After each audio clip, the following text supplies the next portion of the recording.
Hello, welcome back to the Fire and Water Cooking Podcast. I'm Darren, I'm your host, and today we got a couple of special guests who have been on before, Lloyd Cupiccia and Kevin Liddell.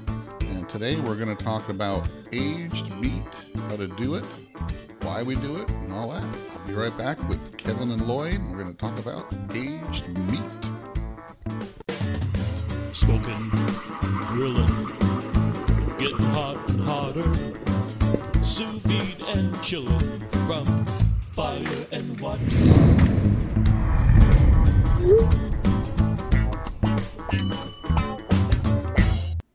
Hey all, I want to welcome back Inkbird Products as a sponsor of the Fire and Water Cooking Podcast. Inkbird makes many great different temperature controllers, thermometers, all kinds of time and temp controllers, but one of the best things that they make is their new sous vide circulator that includes Wi-Fi, 1,000 watts of power, and super quiet at a really affordable price. It's one of my top picks for a budget sous vide circulator for people who are just getting started. Make sure you check it out in the link below. Check out Inkbird. Welcome back, Inkbird Products, to the Fire and Water Cooking Podcast. Welcome back to the Fire and Water Cooking Podcast. I'm Darren, I'm your host, of course, and today I'm welcoming back a couple guests that have been on before and a couple of my buddies that we like to talk about things that probably most of you guys don't talk about on your own. It's Kevin Liddell and Lloyd Cupiccia. They are my friends from the Sous Vide Summit. We kind of kick around on the sous vide groups and talk about a lot of stuff. So welcome back, Kevin. Welcome back, Lloyd. Thank you. And Lloyd, let's talk about you again. Thanks. Who are you? Let's see. I'm a 55. Kosher dosher. Yeah, I'm a kosher dosher. Been retired a couple of years from my air traffic control. I'm a foodie at heart. Been cooking since I'm like 10, 11 years old and never stopped. And Kevin, who are you? Yeah, I'm from northern central Pennsylvania. I've been cooking professionally for 25 plus years. And I've been into sous vide for a few years and having fun with it. And I'm also a professional fly fishing guide and fly casting instructor. Wow. I'm none of those. And y'all know me. I just like to cook and eat and play around with sous vide and barbecue and all that kind of stuff. So we're going to talk about today something a little different. We're not going to talk about sous vide or barbecue, but with this, you can sous vide it and barbecue it. And we're going to talk about aging meat, not just beef, but all kinds of meat. We're going to start out with beef. Let's just talk about the aging process and why it gets done. I know that there's a lot of people out there that if they've been to a high-end steakhouse restaurant, they always hear the buzzword, dry aged beef, and probably a lot of them don't understand what it is or what it does or why it's good or why it's bad. But I also want to talk about the other aging, which is wet aging, which people probably eat more of that than they even know about. So, and of course, we'll talk about some other things as well, some of the other weird things that are out there, some gimmicky stuff that's been going on. And we're going to talk about things that maybe people didn't realize, you could dry age. So, but let's talk about beef first. And Lloyd, I know you've done some experiments. Oh gosh, yeah. with because I want to talk about not just regular aging or wet aging, dry aging, but I want to talk about faux aging, which I know you've done some of that stuff. So we're talking the fish sauce, right? Specifically, right? So let's start out with you, Lloyd, because you got all that meat behind you and your avatar there. So, oh yeah. What I started getting into? Well, let's talk about why aging is important, even wet aging or dry aging, what actually it does. And if you want to start with just wet aging, we can do that and just talk about why. You want to go from like wet, dry to faux? Yeah, we could do that. I mean, okay. Or just talk about why do we age meat in the first place? Tenderization and flavor, intense beef flavor. That's why I do it. Now, I know I'm actually getting ready to have a whole cow processed, and it'll probably be ready sometime middle of next month. So I know like the first few days, the reason you're aging it, you don't just slaughter it that day and then cut it up and start eating it. And it's because of rigor. So but most of the time, if you buy meat in a store, it's been at least hung after it's slaughtered for at least a week or so, right? I've heard between a week and 30 days. And Costco, um, although you're buying prime sometimes, they're slaughtered, and within 2 to 3 days, they're in packages and they're put on the shelves. That's why they do a lot of jacquard mechanical tenderization, because they know their meat's not tender. Right. Yeah, and I've So, heard the same thing too. And mhm. people have asked this in the forums a lot because, when they go to Costco and they buy these beautiful looking ribeye steaks and it's got that big warning label on there, cook them to 165 degrees. People go, "What? I don't want to eat a well done steak." And it is because they don't hang the beef for long at all. They hang it just enough for the rigor to be gone, and then they package it up and ship it out. And that's one of the things I do when I buy any kind of meat from Costco. I don't buy the cut steaks. I'll buy the primals, the subprimals, In the cryovac. and the cryovac, and I'll stick them in my outside refrigerator for at least a week before I even cut into them and start making steaks out of them. So let's talk about wet aging since you brought I that thought I up. was the only one that did that too. Now I do that all the time, and let's talk about what wet aging is, because a lot of people probably they've heard dry aging all the time, because actually, back in the old days, that's all they did is dry age. Everything was dry aged. Everything was hung, for weeks or months at a Yeah. time, before we got into this big commodity, boxed beef stuff. Now we have wet aging. So let's talk about that, Kevin. What's wet aging? What it is basically taking cuts of meat and put them in a plastic bag and vacuum sealing them. Uh, and what it does is it has the same sort of enzymatic reactions that you get in dry aging, but you don't get the moisture loss. So it does tenderize it, but it doesn't increase or intensify the flavor by reducing the amount of moisture. Water doesn't have any flavor, so less water you have in the product, the more you're going to taste the product. Um, so while it's in a bag, it's not going to lose any moisture. You'll find that some myoglobin will come out while they're in the bag, um, but you don't get a lot of the reactions with an environment, because it's in its own environment. So there's no reaction like it would have in a dry aging room and that sort of thing. So wet aging is definitely beneficial, but it doesn't have the qualities that people look for when they do dry aging. Now I've heard, and I've never really experienced, but because I guess I've never had gone very long when I do wet age. I do it a week or two. I don't do it much longer than that. Even if I have it in there, I'll take it out, process it, cut it up into steaks, then vacuum seal it and freeze it, before I won't let it sit there for 30 or 40 days, which from what I hear with wet aging, it'll get more of a metallic-y type taste to it because the myoglobin is still in there and it's affecting the taste of the meat that way. Have you heard that too, Lloyd? I have. And also the downside to wet aging, not that there's a downside, um, you're not getting the good bacteria called, I think it's called thandium, to multiply on the outside that penetrates into the meat to give you that funk flavor, that kind of aged cheese flavor you get with dry aged meat. So wet aging makes it more tender, but there's no funk taste. There's no intensity, in my opinion, because it doesn't undergo any kind of moisture loss.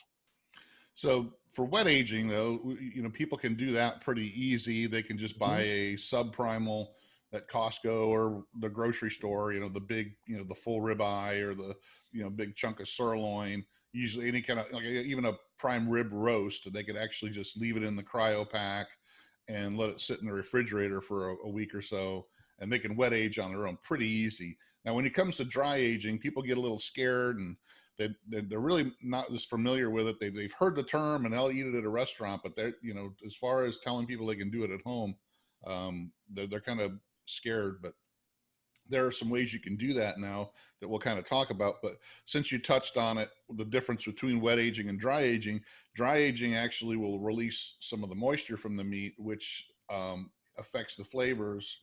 What are some of the things that affect the flavors besides just the mold and stuff? What makes it the taste different, so much different than wet age. So, Kevin, you go ahead. Are you there? Well, actually a big part of it are the molds and the yeasts. Um, there are two major molds that you get that add quite a bit of flavor to dry aged meat. Penicillium nalgeovense is like a white powder you'll sometimes find on the outside of dry aged meat. If you think about like salamis, dried salamis, they have that white powder all on the outside of them. That's the mold Penicillium nalgeovense. Another one, Lloyd was talking about you get sort of the funky blue cheese smell people talk about, and it gets greater as the Thandium. steak as the age gets older, and that's created by Penicillium roqueforti, which is the mold that's responsible for blue cheese. It's the exact same mold, and that's why you get that blue cheese flavor. There's a scientific basis for why you get that blue Yeah, cheese and that's flavor. why it's called Roquefort some places. Roquefort is the Yes, yeah. Italian blue cheese. And then there's a yeast that's common called Saccharomyces cerevisiae, and that's used quite often in brewing beer, and that gives a bit of flavor to it as well. It's basically the mold on Um, the outside. part of It's one of them. bacteria. Some You're, say it's controlled spoilage. yeah, you're kind of breaking up a little bit, My Kevin. So. bad internet. Yeah, that's all right. We'll get back to you, but All we're right. going to talk about a little bit too. Now, how much effect on the flavor does the losing of the moisture and concentrating of the flavors that are already in there have to do with it, Lloyd? It intensifies the flavor.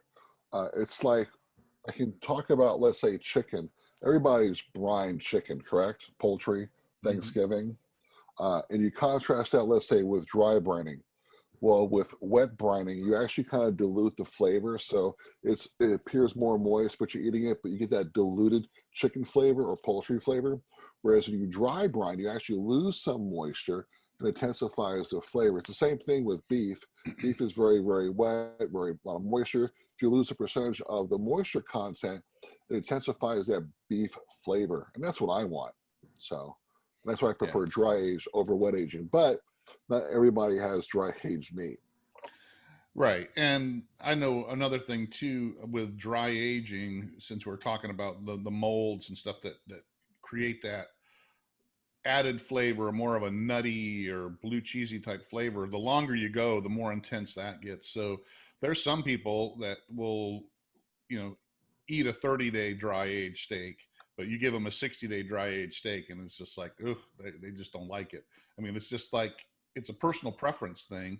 It's not bad. I mean, it's just like anything. It's like some people like blue cheese. Some people like Swiss cheese.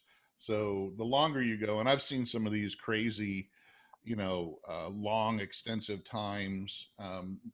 People have done dry age. I mean, I think I saw one that was almost a 2-year dry age. It was crazy. And they did a full, and something like that, you got to do a really big piece of meat, because another thing with dry aging, you lose a lot of moisture, which means you lose a lot of the meat. So if you start out with a 30-pound hunk of meat, and if you're going to dry age it for 60 to 70 days, you're losing up to 20% of the moisture. And the longer you go, the more moisture you're losing and the smaller it gets. But I've seen some crazy, 200-day, 300-day, 400-day dry age things. And it's just, to what point does it not make a difference, or it gets to a point where you just can't eat it?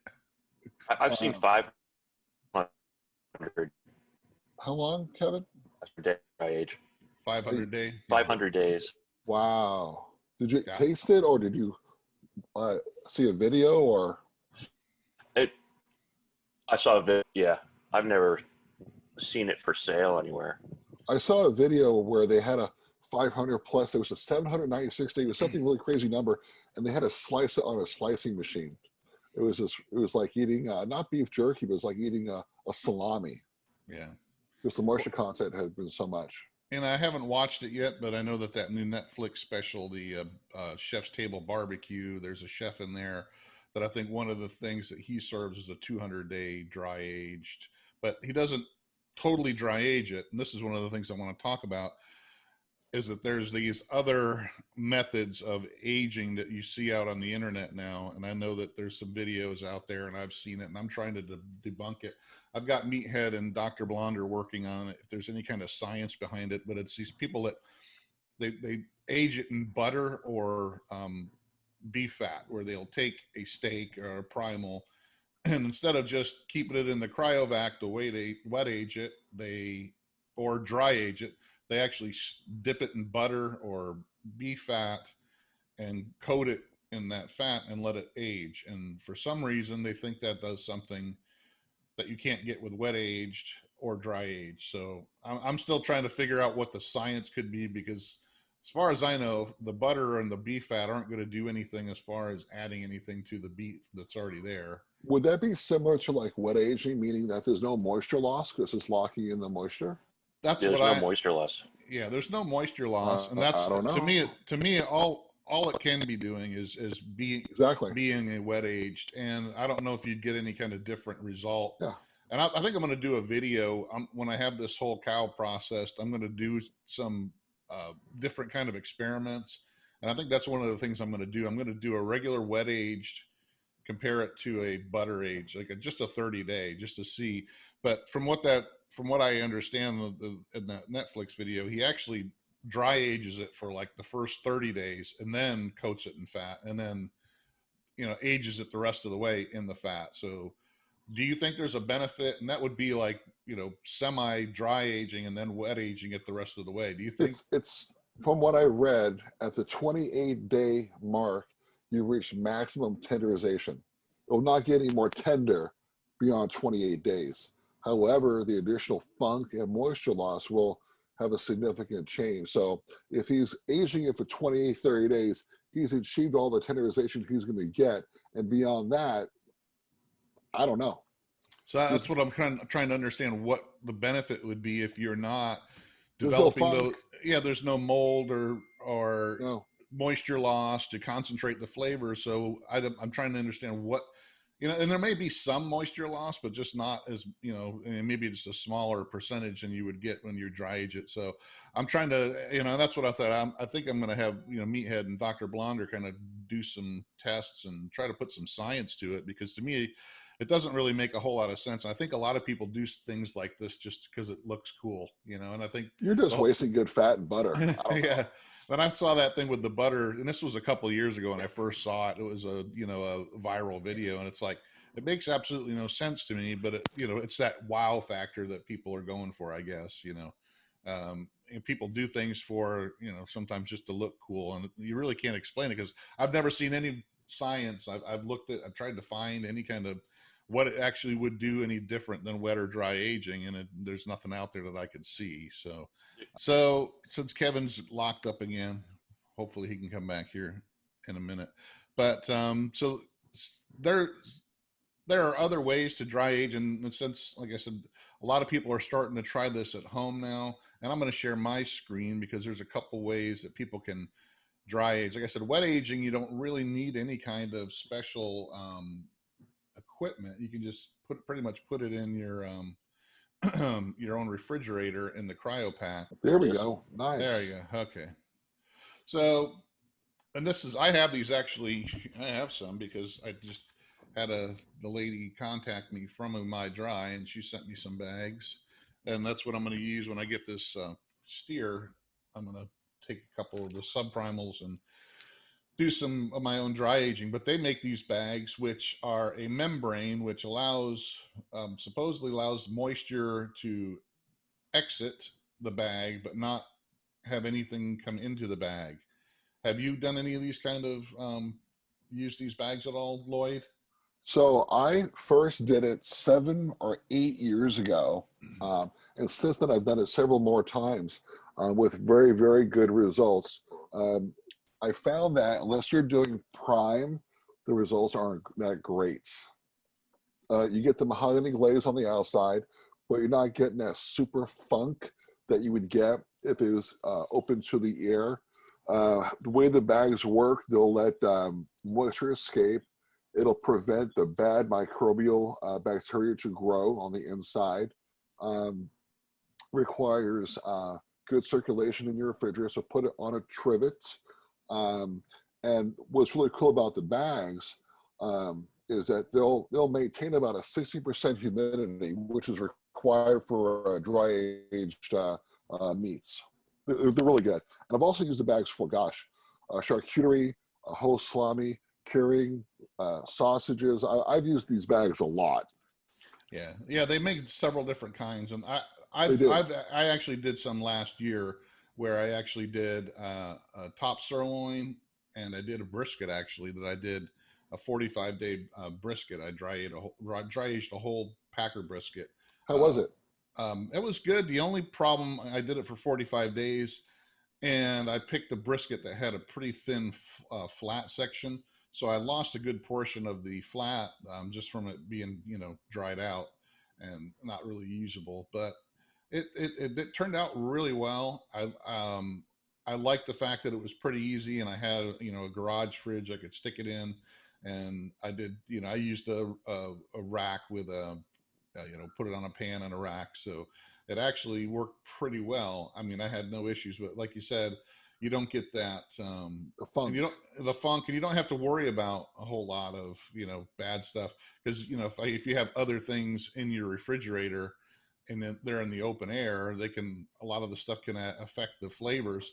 And that's one of the things, I was watching a couple of videos on some of these big companies that's all they do is dry age, and they have these big huge rooms with thousands and thousands of hunks of meat of dry age, and that's what they want, that mold and funk that's in there to affect the meat, because they put more meat in there every day, and they are using that funk and mold and the yeasts that are in the air to flavor the meat. So they do a little, that's their big thing with that, and that's what you don't get with these bags, because you're strictly with this. You're looking for that concentration of the flavors and the tenderization.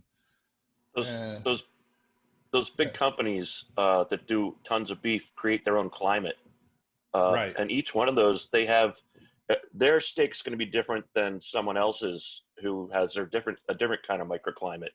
Um, and when you have like the Omai bags and these small home devices, small refrigerators with humidity control, like the steak ager, you have a microclimate, and you're not gonna be able to reproduce what these big companies can actually produce.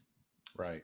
Yeah, and that's one of the things I got from that, is that you can have a dry aged steak in one restaurant, and then they buy it from one purveyor.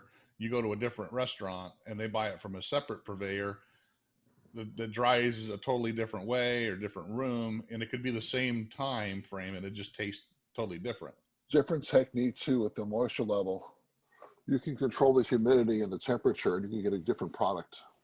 So there's also these things that Kevin kind of touched on it. The steak ager, where you can buy these little um, refrigerators in different sizes, where you can actually, you can put them in there on their own without any kind of special bag or anything.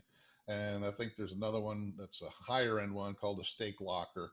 I've seen this at one of the barbecue restaurant or barbecue stores that I deal with that sells a lot of high end stuff. They're starting to carry these, and this is their lower line model, the $1,000 model, and they've actually got some that are a lot more expensive than this. So you can buy. Let's just see. Yeah, Yeah, that's there's a German company that makes some real expensive ones, about 5 or 6 grand for a home unit. yeah, let's see what this Wow. the pro one here is, like 4 grand. So, and they're strictly designed for hanging meat, being able to control the moisture, the fans, circulate it just right. So there is, you know, these little steak agers, these are cheaper. And I don't know, I think Kingsford actually used to own this company and they spun it off, or somebody else bought it off. But you can buy these things, and let's see There's how some much. history there. Steak Asia was their own company. But Kingsford took over, and then something happened. Yeah. Okay, so this one's like their they, medium they, they size. developed a product that was terrible. Oh yeah. Kingsford did, right? I had it. Yeah, I got a Kingsford steak ager. I got like 45% off, so I thought, what the heck? So I got their top line model, and they started having such issues, and I didn't get it for months.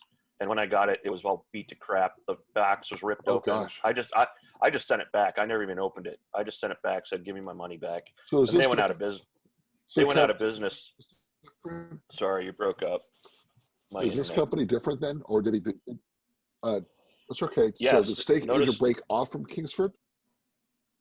yeah, notice there's no Kingsford on the front door of these things. Kingsford's not involved. They Okay, had a bad experience. because it was Steak Ager, then it went from Steak Ager to Kingsford. Now it's back to Steak Ager. Gotcha. This is the second owner. This is pretty much a new company. And I've heard people are having good results with these. Okay.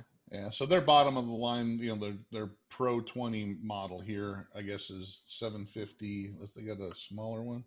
It looks like a microwave. It's 250, $260. So if you wanted to play around with it, I guess you could get one of these smaller models. And My you know, suggestion to I had the original Steak Ager, the really, really tiny one for $200 out of curiosity.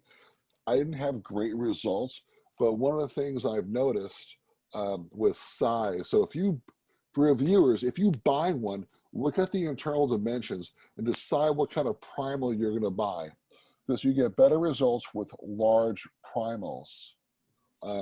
If don't buy something small. yeah, and that's me too. I've always heard, and a lot of it is to do with how much moisture you're going to lose. You want to buy something that has a lot of heft to it, because you'll have to cut off a lot, and you're going to lose some with moisture. Which is why we don't do steaks. You Right. can't dry age a steak, yeah. Yeah, because you're going to lose too much. And so if you're interested in dry aging, I would start out. I always tell people, try the Umai dry bags, because Mhm. they're easy. You don't need special equipment or anything. There's people that will take a regular refrigerator and, stick a humidifier in there and, different fans, and turn it into their own steak ager. I mean, they'll buy extra equipment and things, so you don't really have to buy one of those. You can actually do it. There's lots of information online on how to do it, but With great success. These people, yeah. For the same price, you can build your. the downside to building your own, there's only one downside. If you keep it in your garage where there's a lot of temperature fluctuations, okay, people have a hard time maintaining their humidity. So they end up buying a dehumidifier, a humidifier. They're trying to control that perfect environment. You have multiple fans going on. So if you can bring it inside your house. Wife would probably get pissed off at you with all that meat smell. I know mine would. If you could bring it inside your house where there's a constant ambient temperature, you're better off. And not putting it in your garage unless your garage is heated and has it's insulated. Yeah. So yeah, I always, like I said, I tell people, try it, buy these in my bags. They're $30. I think you get, Yeah. $10 for a bag. They get 3. You can get different sizes. So if you get like a bone-in primal, there's a different size than a bone-out primal, and then there's some that'll fit a brisket, or like I said, I did a top sirloin that I bought at Costco, and it was a choice, and it actually turned out pretty good. I mean, I guess the more fat content, it'll be better, because the way the fat kind of will flavor the meat more when it starts that deterioration. But I had a pretty good for a choice sirloin. It actually worked out pretty well. And there's different ways to trim it too. I found with like something like that, if I'm cutting it into steaks, I don't trim it until I cut the steaks individually first, and then I trim the steaks. How have you ever done it, Lloyd? Have you just trimmed Same the way. whole? Yeah. Same, identical to you. But I just read something probably 20 minutes before we went on live, and it says that if you have a primal and you cut it into steaks, vacuum sealing afterwards is not the best idea. It goes bad pretty fast, and the funk and the tenderization changes. So some of these larger companies, I was just reading, in fact, I think Kevin or Darren, you sent me the link. They said when they get dry aged meat into their butcher shop, they just keep dry aging it until they're ready to sell it. They won't break it down or vacuum seal it at all, because it changes the flavor. You have like a 2-week window to eat it. So if you are going to do it from the umami bags, and plan on eating it, or eating it within 2 weeks. Gotcha. I'll have to try No, that. Like I said, I the only ones I've done were, like I said, were the top sirloin, which I really only got maybe 10 steaks out of it, so I ate it pretty quick. And then the brisket, which I cooked all at once. That one was a hard one to trim because, especially when you had the smaller, the thinner part of the flat and all that. It was a bear because I had to really trim the whole thing before I did, because I was going to cook it whole, and so that was a pain in the butt. Kevin, go ahead. You were going to say something. oh, a little secret about those my bags is they're actually reusable. You don't have to throw them away after you use them once. Really? Even if there's funk in them, you wash them out. Wash them out. Yeah. Yeah. Okay. I've All right. never Just done just that. That's start good to another. know. Well, That's good to know. let's talk about, since we spent a lot of time on that, let's talk about other meats to dry age, since beef's the number one because that's what people are used to and people do it a lot, and there's some things that the reasons why, because of the proteins and that are in beef that aren't in others. So let's talk about other types of meats, like pork and lamb and stuff. Now, I know that I did a little research and Kevin did a little research on, there's really not a whole lot out there on dry aging pork, but I do see like some higher end online sales places like Allen Brothers and a couple others that will do dry aged heritage breed pork. And Kevin, you said you found out some information on why that is. Yeah, you kind of commodity pork can be weeks old by the time you get it. And what I found I read was that you really want pork as fresh as possible when you're going to start dry aging it. So that's why you see a lot of these heritage breeds being used, because they're butchering the animal and starting the dry age process immediately. It's not sitting around in a cryovac for 3 weeks or a month before you start dry aging it. Now, does dry aging pork have a similar result than dry aging beef? Would you still get some of those different molds and stuff like that to create that funky stuff, or is it mostly for tenderization and consolidation of the flavors? Or You see people doing it at home. You don't get that old. It's a little different, but apparently the flavor. I haven't tried it, but apparently flavor. It does the same sort of thing. It intensifies the flavor, and people who do it, I've never seen anyone dislike it. They've all enjoyed it, and I've seen people go 40 days with pork loin. now, do you get the same type of dried out, skin and all that, and you got to cut it off pretty much? So, Yeah, it's softer. It's not as hard as the beef. It's easier to trim off, but you still get that, and you do have to trim it. mhm. So your yield's definitely less. Have you tried any dry aged pork yourself, Lloyd? Since you're kosher, No, I don't eat pork. kosher pork. That's why I asked Kevin and not Lloyd, because I know he's not eating any kind of pork, whether it's dry aged or. No, I don't eat pork. But how about lamb? Because I don't. I just Love actually lamb. I like lamb, but I don't like imported lamb, and I think we've discussed this before. I don't like the super gamey lamb. I like It's domestic hit and lamb. miss. It's hit and Yeah. miss. I was at a Brazilian restaurant. I think I texted you guys last week, and for the first time, I had lamb picanha, which comes off the rump roast with the cap. Oh my God, it was freakishly good. It was not gamey, extremely mild lamb flavor. I wonder. Amazing. I wonder if it was grain finished. I don't know. Um, Cisco provides the meat, and I don't know where they got their meat Yeah, from. It could be a local farm. I don't know. yeah, It was because amazing.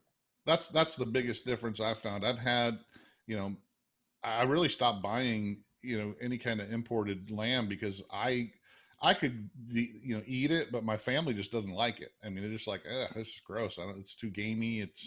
But I bought some from Porter Road and actually from Crowd Cow, the domestic. It's hard to find domestic lamb in your local grocery store or butcher. And it's just because, there's not a lot of farms in America that are growing lamb, that are. Shepherd's Farm is one purveyor. Shepherd's Farm, and it's been hit and miss for me. Yeah. 15 years ago, that's all you could get was American lamb. Now it's all Australia, New Zealand, and I don't Yeah. like that imported lamb either. I really don't, and it's because it's so inconsistent. Yeah, and like I said, that's all we ever had until I got that from I said I ordered some from Crowd Cow. Just said, oh, let me try it because it's domestic, and people say domestic's different, and I was like, wow, this is so much different. It's less gamey, and it's because it's usually when it's domestic raised that they grain finish it to and it knocks down some of that gamey flavor. So It's bigger too, Kevin. Was that your experience? The Oh product yeah, is bigger. yes, and I know that like up in like Kentucky or Arkansas area, barbecue they barbecue mutton a lot. I mean that's like one of their Kentucky. their biggest regional thing is mutton, which is older sheep. So it's not it's kind of older, but from what I understand, it's a big thing up there, and from people I know have had it, love it. Have I've you had ever? mutton and I enjoyed it. Did you? Was it gamey, Kevin? Was it a real lamby flavor or? So it's kind of hard to tell. I had it in the Caribbean, so it was curried mutton, so it kind of covers up whatever gaminess it would have. I But it guess was tasty. possum or mutton. You probably can't tell the difference, right? Could have been, yeah, it could have been rat you could have eaten. Oh my God. I got a story about that when I was in Jamaica, an all-inclusive place. They kept telling me I was eating hamburger, and it looked like goat to me because it was Or not horse. it was not the color pink that I know ground beef to be. That's for sure. Could have been And horse. Could have yeah, been. it was probably goat because all you saw was Well, goats. yeah, You saw goats in everywhere in Jamaica, Jamaica. Yeah, it's like goats everywhere. At least they didn't say So it tastes like chicken. they Tastes like they eat a chicken. lot of goat. I now love goat though. I've seen a lot of I I do too. haven't seen a lot of dry aged lamb out there, and I've not heard I've about done it. it. So I've done it. you've done it. Yes. Now, how I, long have you gone? so I did the umami bags. In fact, heck, I'll even send you a link to what I did. So I made like a prosciutto, and I sliced it on my burkle, and it was amazing. And I'm trying to think. I went 35 days. It's been years since I've done it, but you gotta like lamb. I mean, you have to like lamb because the intensity was intense. But it was really good. It was really good. It was good. It wasn't Okay. cooked. No, not at all. It was not cooked. In fact, I'll try to find the link. It's been freaking years. So Well, if you find it, send it to me, and I'll put it in the description of the I'll do. podcast so people I'll do can it right actually now. find it. But so yeah, I mean, I actually when I was looking at on Umai Dry's YouTube channel, they actually have some videos on dry aged lamb, and I haven't tried it. So I guess you can do it. I don't I just know. found it. It's been 6 years. Yeah. I'll Well, send it to just you right send now. it to me, and I'll put it in the link in the description below so people can do it. But so yeah, there's other things people can dry age. I mean, and that's just like we were talking about with beef. You got to make sure it's a big enough piece. You're gonna lose moisture so that you send it to where you're using something that's going to allow for that. You're going to lose some of the moisture, and so you got to have a big enough piece. So you don't want to do like lamb chops or anything like that. You got to do the whole primal type of that as well. So let's talk about charcuterie, which is I've done a lot of dry, that. which is dry aging, but there's also some other things involved like curing and all that. So since you're the big charcuterie person, Lloyd, I know you've done a lot of Oh yeah, a lot. making salamis and stuff like that. How much different is that than dry aging? You still have to have a controlled environment to pull it off. So let's talk whole muscles, which would be likened to doing a whole primal. So when you're going to cure a whole muscle, let's say beef tenderloin. There's a good example. I did one. It was an Italian one. That was amazing. You only need salt, but I prefer using cure number 2, Prey powder number 2, which is a nitrite and nitrate combination that allows for time release. So the nitrates turn into nitrites, and it takes a very, very, very long time. But again, you got to control the moisture, the temperature, and the environment. And that's where I use the umami bags also for that. And it works great. Yeah, I know they have some that are specifically sized for charcuterie, and they have Yes, videos they and work great. instructions on how to do But it. And in case people don't know what charcuterie is, because I know it's a fancy French word, but it's usually, you know, salamis, pepperonis, prosciutto, you know, things like that, that you're gonna, you know, cut up into like a cheese board. Or I think the definition of charcuterie is deli, right? Isn't it? I think no, that's I think, oh, God, I don't think so. Uh, but Google it. I don't know. I I think it forgot. was. I think I looked it up, and I that's don't kind of know. what it I'm gonna means. look it up right now. It's But all those, you know, sausages you see hanging from the ceiling, and yeah, hams and there's a things like that, definition. where they're not It just dry does. I'm looking it aged. up. Charcuterie. It Yeah, says delicatessen. French, yeah. English is delicatessen. So So, yeah, it's that stuff that we normally see hanging from a, you know, you go into an Italian meat market or something, you see all that stuff hanging, and it's, you got hams and so, sausages and so I do want to touch on one thing. So with whole muscles, whether it's a ribeye or pork, whatever, um, you really don't technically need to use curing salts, nitrites, or nitrates. Okay, you don't, because it's a whole muscle, because the interior of the meat is sterile. Okay. However, when it comes to beef, the advantage of using Prague powder number 2 or cure number 2 is that beef fat tends to go rancid. So if you make it a bresaola from the eye of round, you got to cut off all the fat. You could just use salt. But if you got to cut like a ribeye, and I've done ribeyes, I've done tenderloins, I've done whole primal ribeyes, and I've done the whole thing. You got to use cure number 2 because the nitrites and nitrates will prevent the rancidity. In pork, you don't have an issue. You could do a whole ham with just salt and get great results. You don't need the curing salts. When it comes to sausages, of course, you need the curing salts. gotcha. So, you know, what kind of process do you normally go through when you're making charcuterie? Do you normally like grind? You know, you start with just Are we, chunks of meat, are grind we it up, talking and like whole muscle or like sausages? well, like sausages. Let's do like, you know, a salami and a or pepperoni or something like that. Well, okay, so if I'm doing a pepperoni, let's see. I usually introduce a bacterium also to it, which is not a requirement, but it kind of speeds up the process. But while my grind usually is I'll cut all the meat up, I'll put all the spices in it, and then I grind. I think I get a better result.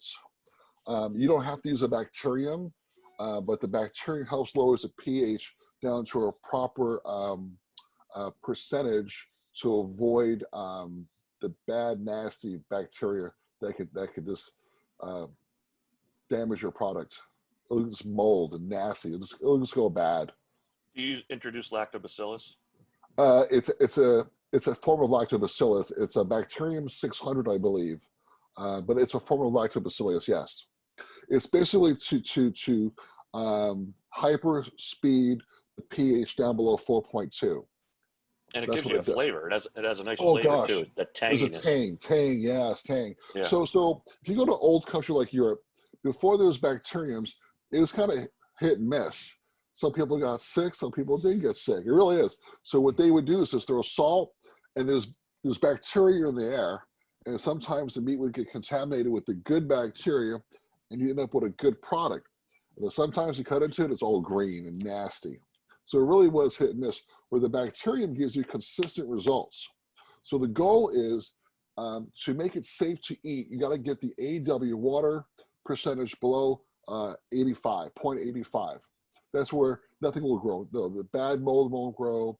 Botulism will not grow. So the introducing a bacterium to it takes the pH below 4.2 within a matter of just a couple of days. And then you can start the drying process. But if you don't use the bacterium, you know, the time it hits 0.85 for water activity, you could have rotten meat already. Yeah. So I use bacterium. So how long do you normally have to do something like that before you start the drying process?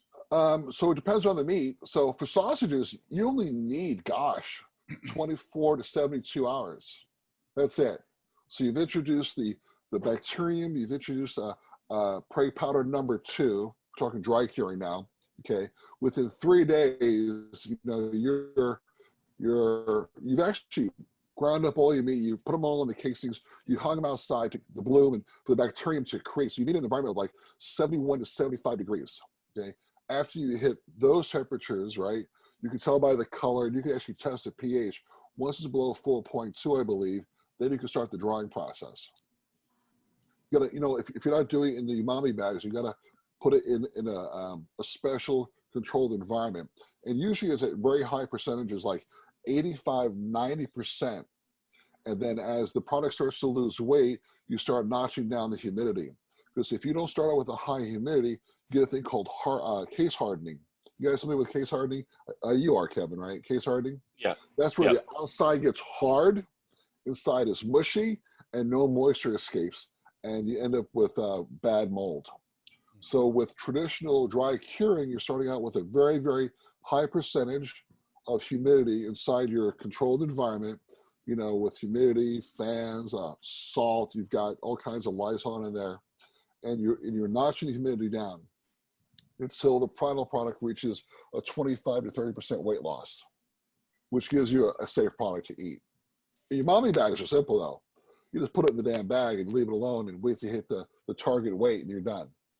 Well, and that was too. When I was looking at some of their, you know, with my bags, they have a whole charcuterie kits. They even have like some spice blends and stuff, and they walk you through the whole process so people can not feel, you know, because I know stuff like that can people start, you know, their eyes start crossing, but it's really easy once you start looking at it. And if you buy something like this that kind of walks you through it and gives you the ability to do it without having special equipment, it's kind of like what you said though, Lloyd, back in 100 years ago. Oh, yeah. They did, that's what they did. I mean, this is how they preserved meat, you know, without any science behind it. They just, you know, that's how their grandpa and great grandpa, this is how they, you know, did it. They mixed up these spices and threw it in a casing and hung it over the and they prayed.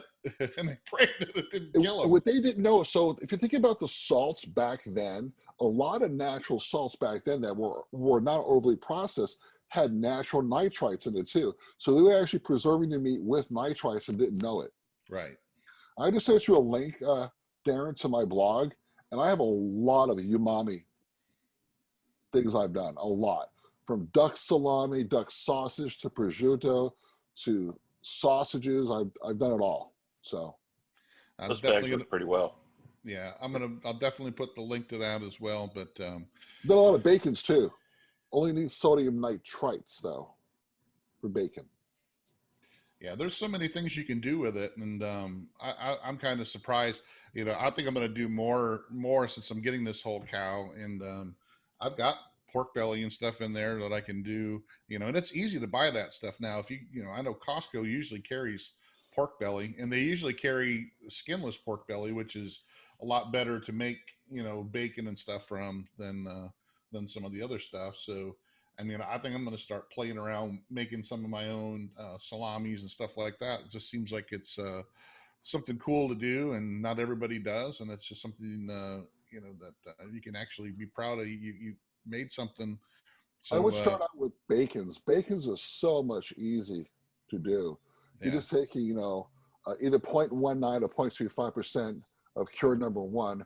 You're mixing it with your salt and your sugars and your coating, and then of course you can add sugars to it, of course. But it's so easy to do. So easy to do. And I've made plenty of, you know, regular sausages. I just never gone to that extra step to do the curing and all that, you know, where to get into the salamis. But I've made plenty of bratwursts and summer sausage and you know, smoked sausage, Italian sausage, stuff like that. I love them. I got a meat grinder. I love to open it up every once in a while and just buy. I'll buy, you know, you don't do this, but you get 99-cent pork butts all the time, you know, a lot. And I'll go and buy 4 or 5 of them and just stick them in the freezer and then thaw them out and make sausage out of them. So, and pork butts, you know, although I don't eat it, it's got the perfect fat ratio. Yeah, it's perfect. It's perfect. Yeah. It really is the perfect 30%. Yeah, it's the perfect vessel for just about everything, except for Jews. Well, and that's one of the things why, I kind of wish I could find more domestic lamb, because I'd like to do some more with making, mixing, ground lamb with ground beef and making more like the gyros and that kind of stuff. Done that. Yeah. I've done that too. So I found a farm near me that has lamb for sale. I cool. contacted them last week. Oh, nice. They're 10 miles away. Awesome. That's great. All right, guys. So what else can we dry age? Are we going to talk about dry aging chicken? I don't think so. Did you guys I want to saw talk? someone dry age salmon. Really? Talk about that. They said it was wonderful. There's a video on YouTube, a guy who does a lot of different stuff, and I totally expected it to just be terrible. And he did it in the UMI bag, and he trimmed all the desiccated stuff off of it and fried it up, and he said it was unbelievable. Now, I guess if you use those bags, I was amazed. I thought it would be rotten. You could dry age a lot of different things using those bags, and as long as you're not getting, losing, like, that would be my fear, is if, how thick is the salmon, because, you're going to lose, how much of it did he lose? A quarter to a half of it. Yeah.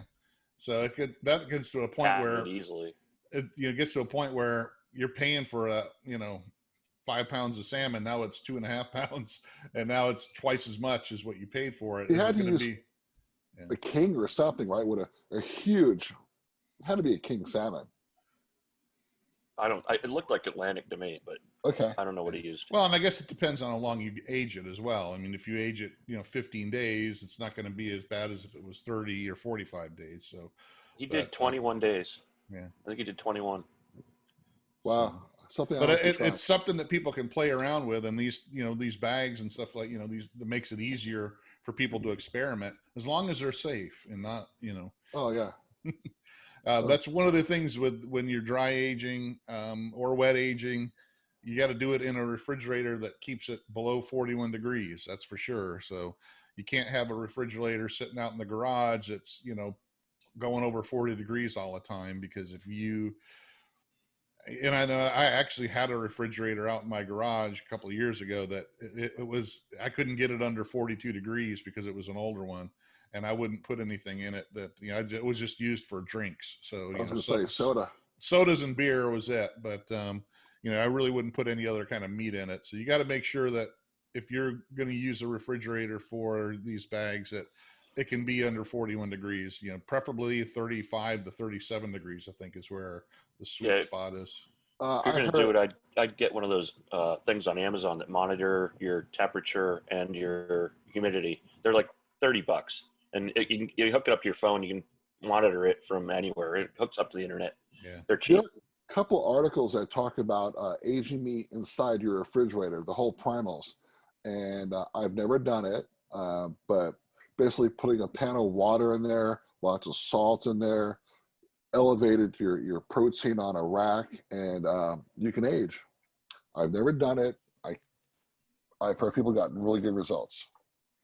Yeah, and like I said, the only thing you got to look out for is what other stuff you have in the refrigerator, because it takes on some of that stuff. So if you got like a bunch of onions or vegetables and stuff in there, I got buddies that will put blue cheese. They'll surround their protein with different types of cheeses in there. Well, they're also looking to get some of that mold and stuff to attach to it as well. So, did you want to talk about faux aging with fish sauce and sauce? Yeah, let's talk about that, because that's another thing that we're not going to go too deep into it, because we had talked about this before, and we can send them to your website. But faux aging is a thing that people use, and especially they use it with sous vide, where they actually will take another element like fish sauce or koji rice that has a certain fungus in it. So let's talk about that, Lloyd, because you've done a lot of that stuff. So, I have not done the koji rice yet, although I've got the product and I've been wanting to do it. I've had the time. So faux aging. So I first read about faux aging with fish sauce on the eGullet forums, and I'm following Baldwin and Nathan. I can't pronounce his last name. Myfold. How do you pronounce it? Myfold? Mirvold, I think. I don't know. I've never heard it pronounced. So it's Monocuisine. So you see all these these guys speak freely. So you got Nathan, you got Baldwin, you have all these professional chefs that do a lot of experimenting. What they put in their books is not what they're doing in these farms. And that's where I first heard about it. And then Modern Cuisine wrote in Bon Appetit, or one of those magazines in 2013, on how to faux age meat. So I didn't come up with it. I'm just copying these guys. E. Gillett forums in the 2000s, 2013. And but I'm taking it a little step further. I use either fish salt by a company called Red Boat, or Red Boat fish sauce. And I like between, for fish sauce, 1.75% to 2.25% based on the protein's weight. So if you got a steak and you're using fish salt, the steak weighs 1,000 grams. I'm using 1%, which is 10 grams, not a lot. Smear it on the steak, vacuum seal it, give it 3 days, and you're ready to go. And it will not impart any kind of fishy flavor, because if you smell the product, it's very fishy, of course. But what it does is it does a couple different things. It kind of mimics the dry aging process to a point. The salts inside the fish sauce or salt will denature the protein strands and make it more tender. It will give it umami, the glutamates, and it's a thing called, I got the word right here, called a nucleotide. There's a compound inside between the glutamates, the glutamic acid, and the nucleotides that gives it that kind of funk and the umami flavor. But you need 3 days. It's not like dry brining. You put some salt on a steak or a chicken. The next day you can cook it. You need 3 days for the glutamates to penetrate the protein. And I like fish salt because the application is much easier to do. But it's amazing. We're talking about umami, bust a beef flavor in your mouth. It's amazing. I don't suggest using regular fish sauce, but elevate your game to Red Boat. And I've tested all 5 of their products, and Red Boat's amazing. And I have a blog. I'll send you the link, Darren. I love their stuff.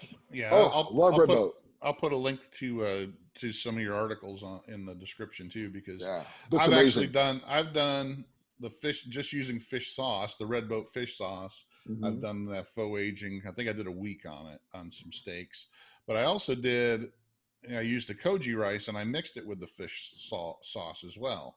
So it actually, both of those turned out pretty well. The koji, I want to say came out maybe just a little bit different, but I don't think, because koji rice is kind of expensive. I mean, it was like $17, $18 off of Amazon for one little pack, and it got me where I could do maybe 6 steaks with it. And I don't think it really added much to what I could have got just with the fish sauce. So I know it's a different flavor. I got some friends that do it. Koji rice is a different thing. Most people aren't using it properly. There's a guy in Ohio named Jeremy Umansky who's, if you look, he has a YouTube video. Just Google, put it in YouTube. He has a book out a few months. It's been out a couple months, and he's the king of koji. This guy knows what's going on, and his book is about koji. Wait, I think I got it. Wait. I got a book right here. Hey, let me find it. Mm-hmm. That's it. Got the guy right here. Can you see it? Nope. There it is. There you go. I got the book. Yep. Yeah. He's the king. And I have not read it yet. I haven't even opened. Wait, I'm opening it. Okay. He knows. Yeah, he knows his stuff. So, but I understand. So the koji will actually dehydrate the protein, which is more likened to dry aging, and give a different funk than, let's say, fish sauce. All 3 flavors different. My buddy did a fish sauce, he did a dry aging, and he did the koji. He said all 3 were great, but each one had a unique flavor to it. Yeah.